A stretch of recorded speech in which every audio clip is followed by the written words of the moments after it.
Salut, je suis Emma, puis dans la vie, je suis une fille qui a plein d'idées. J'aimerais ça me lancer en affaires, mais j'ai aucune idée comment.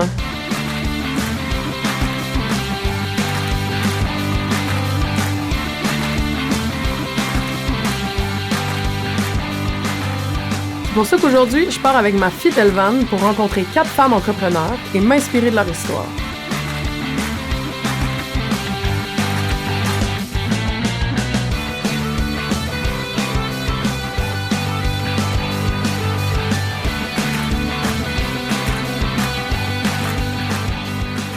C'est vraiment gentil, Mélanie, de nous accueillir dans ton salon d'esthétique. On est vraiment bien, c'est confortable, je me sens détendue. T'offres des soins pour que les gens se sentent bien. Oui. Mais qu'est-ce qui te nourrit, toi, là-dedans? Moi, c'est pas juste la question de beauté extérieure, c'est aussi la question de l'intérieur. Je trouve qu'une personne est belle, oui, quand elle sait s'apprêter, quand elle se sent bien, quand elle est jolie ou beau. Mais ce que je recherche le plus, c'est vraiment comment elle se sent à l'intérieur d'elle. Moi, en ce moment, je suis employée dans une entreprise, puis j'ai des désirs de m'affranchir puis de me réaliser. Qu'est-ce qui t'a fait faire le saut vers une entreprise autonome? C'est l'idée d'aller plus loin, l'idée qui a émergé dans ma tête de vouloir plus. Parce qu'une entreprise, quand tu travailles pour quelqu'un, c'est ces idées de cette personne-là que tu dois suivre.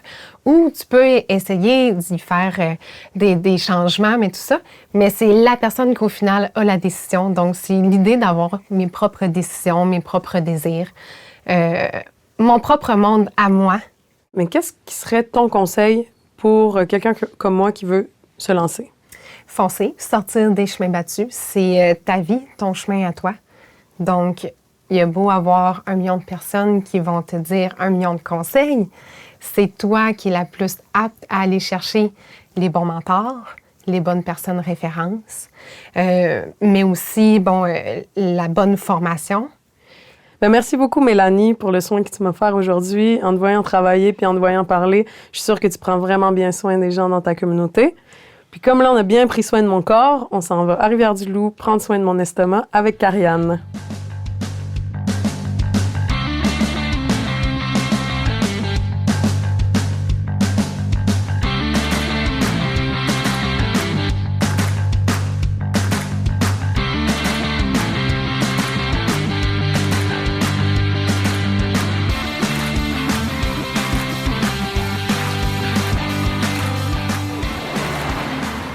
Salut Karianne, merci de me recevoir ici chez toi.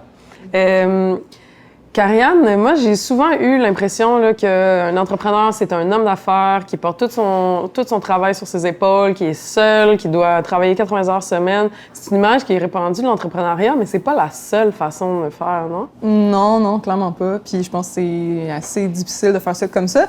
Puis dans le fond, ici, l'ancien propriétaire, c'était un homme seul qui faisait ça seul, mais il a démarré incroyable avec rien. Il a démarré le projet de façon merveilleuse.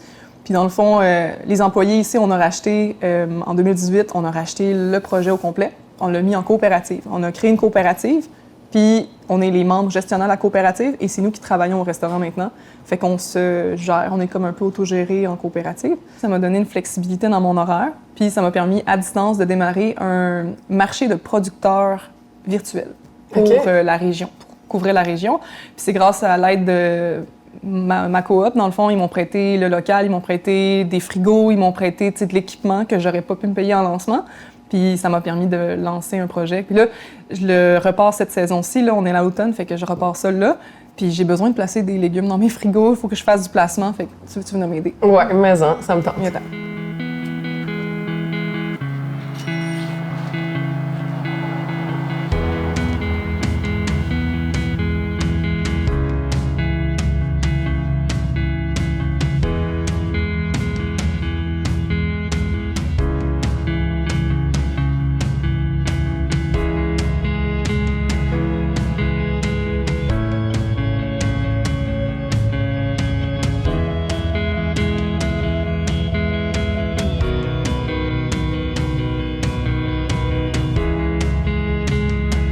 Karianne, là, en ce moment, tu as 2 entreprises, puis tu as une petite fille à la maison aussi. Comment tu fais pour gérer tout ça? J'ai un bon réseau, j'ai tellement de gens qui m'aiment, qui partagent mes valeurs, qui partagent mes projets aussi. Je suis pas toute seule, tu sais, les gens sont ensemble, il y a des communautés, tu sais, puis il y a des projets qui parlent aux gens, fait que les gens m'aident, puis tu sais, des fois des producteurs justement qui ont tenu ma petite pendant que je l'avais amenée parce que j'avais pas de gardeur, tu sais. C'est de l'entraide, les gens sont sensibles, puis on s'entraide, puis la communauté est là. J'ai plein de gens merveilleux, c'est des personnes merveilleuses qui m'aident dans tout ce que je fais. Pour de vrai, les gens, à chaque nouvelle rencontre, que ça clique, que la passion est là, puis qu'on partage les mêmes valeurs, ça me motive à continuer. Puis surtout, on peut faire des choses, on peut faire des changements, puis il faut pas se démotiver avec un échec. Il faut que tu essayes. Tu fais des tests, tu les testes, ça va être dans ton CV, ça va être dans ton portfolio. Fais des essais, fais des échecs. Puis tu sais, dans tes échecs, tu apprends tellement de choses pour de vrai, là. Ben justement, je m'en vais voir Pascale Malenfant. Elle a une érablière, puis c'est une mère travailleuse avec 3 enfants. C'est une entrepreneur. Puis peut-être un jour, je vous mets en contact. Elle vend du très bon sirop d'érable. Mais oui, clairement. Ah oui.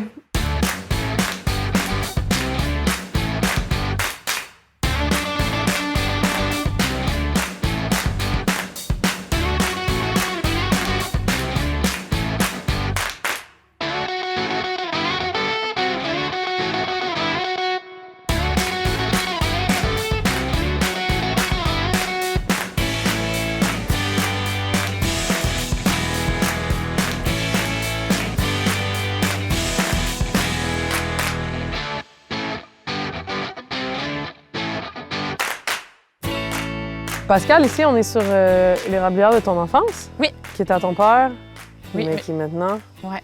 À moi? Puis ça a été donc ton enfance au complet là, de faire du sirop d'érable. Oui, oui, vraiment. Je suis née dans un baril de sirop. Puis est-ce que c'était un rêve d'enfance aussi? Bien, j'avoue que, mettons, dans mon primaire, quand mes professeurs me demandaient qu'est-ce que je voulais faire comme métier, j'ai toujours voulu reprendre l'érablière à mon père. Par contre, c'était super important pour mes parents qu'on ait des études parce que c'est quand même un métier incertain avec la température qui change. Nos printemps sont jamais constants. Fait que j'ai décidé de faire des études quand même. Puis je pense que ça m'a quand même apporté un bagage de réussite, de performance, d'études, de travail. Avoir une entreprise, c'est beaucoup de temps, là, vraiment, beaucoup d'efforts. Sauf que peut-être que j'aurais pas investi autant de temps si j'avais pas connu c'était quoi les études, la tâche là, de performer, puis des trucs comme ça. Mais c'est sûr que l'influence de mes parents a joué quand même un peu, là. Faut faire attention ici, hein, comment? Mais vous avez l'air d'être vraiment habile.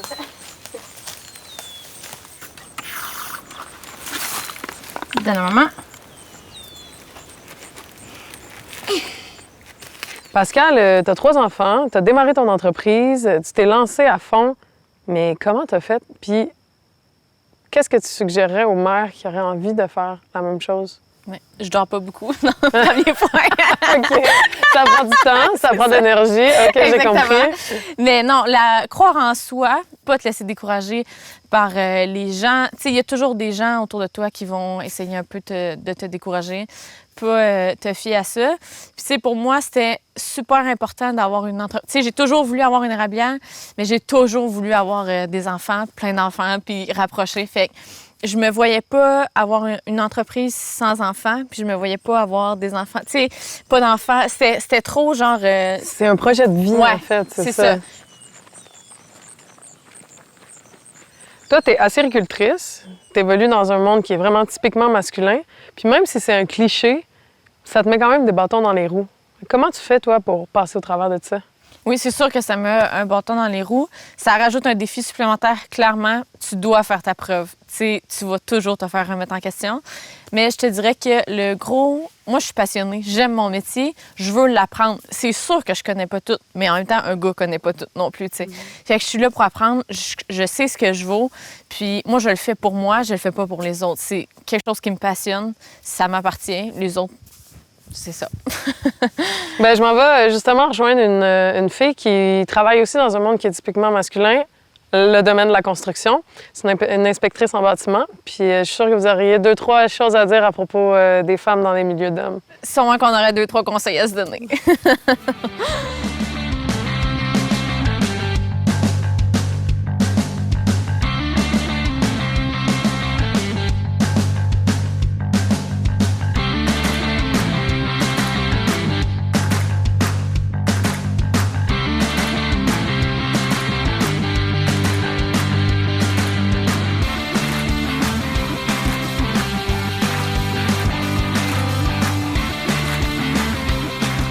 Salut Anastasia, ça va bien? Ben oui, ça va bien, toi? Yes, ça va bien. Dis-moi, qu'est-ce qu'on fait aujourd'hui? Aujourd'hui, j'espère que t'as pas le vertige parce qu'on s'en va sur le toit. J'ai pas le vertige, on y va! Super!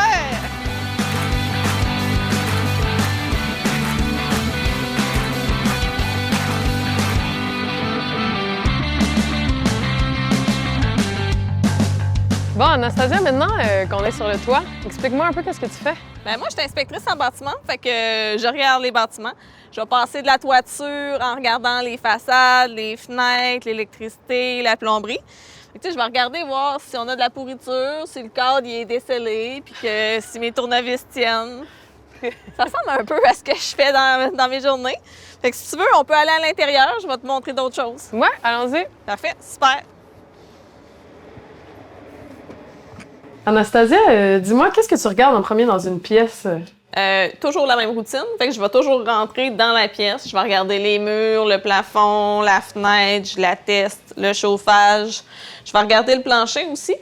On a un beau petit plancher croche d'une vieille maison. Fait que ce que je vais faire, c'est que je vais souvent le montrer à mes clients. Donc, le plancher est un peu croche. Présentement, je suis l'infirmière du bâtiment. Parce que je regarde les problèmes, puis après ça, j'émets des recommandations pour améliorer le bâtiment. Mais avant, j'étais l'infirmière des gens. Donc, quand tu as décidé de changer de carrière, quand tu as décidé de quitter le métier d'infirmière, tu es allée dans le cours de lancement d'entreprise, mais en fait, tu savais pas qu'est-ce que tu voulais faire. Je savais pas du tout. J'ai lancé ma canne à pêche dans l'océan, puis j'ai dit « Oh, on va aller là-bas. » Ça ressemblait pas mal à ça. Je ne savais pas du tout. Je me suis juste dit... Je sais qu'il faut que je change. Présentement, ma vitalité est en train de s'éteindre. Fait que j'étais en mode recherche. Donc, qu'est-ce qui peut m'amener à être heureuse puis à être souriante à tous les jours que je travaille? Mais dans le milieu d'hommes, c'est un défi parce que faut que tu travailles sur ta crédibilité, tu travailles à t'améliorer, tu travailles sur... OK, qui sont les partenaires qui vont réussir à me faire confiance puis que je vais réussir à rentrer pour faire ce que j'aime? Fait que c'est un défi un peu plus. Si tu attends que les autres le fassent à ta place, ben tu n'auras jamais rien fait. Tu es la meilleure personne pour te poser les questions. C'est juste que des fois, de se poser les questions, ça fait un petit peu peur, mais les réponses vont venir. Bien, merci beaucoup, Anastasia. Et je trouve vraiment le fun à travers tout ce que tu me dis que peu importe si tu es inspectrice en bâtiment ou si tu es infirmière ou si tu t'en vas dans une autre carrière éventuellement, ce qui t'importe, c'est vraiment prendre soin des gens. Puis je te remercie d'avoir été là avec nous aujourd'hui. Mais ça m'a fait plaisir. Puis fonce. Ah, merci. Ça me donne du courage. Ça me donne du courage. Parfait, c'est super. Ouais.